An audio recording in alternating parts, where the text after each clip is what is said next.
Biasanya kalau dapat macet ya. Oh, macet pasti ya. Iya. Halo kakak, kakaknya cantik banget. Iya. Dengan kakak siapa ini? Ratna.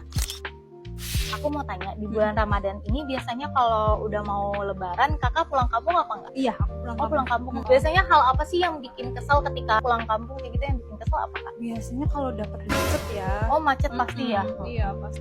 Nah kak, kakak sebelumnya tahu Revemoa gak? Tahu.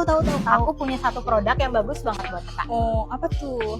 Nah, ini namanya serum. Nah, serum ini ngebantu untuk bikin kulit kakak lebih cerah lagi. Dia juga menghilangkan bekas-bekas jerawat dan noda-noda hitam loh buat kakak. Nih. Iya. Sebelumnya kakak udah follow Revemoa belum? Udah. Oh, udah. Udah juga, cuman belum nyobain sih. Oh, gitu. Nah, kita juga kebetulan lagi ada diskon up to 65% loh buat lebaran ini. Oke, ini buat kakak, semangat terus ya kak. Thank you. Jangan lupa follow Revemoa sekarang. Siapa tahu kamu berikutnya tetap cantik walau tanpa makeup.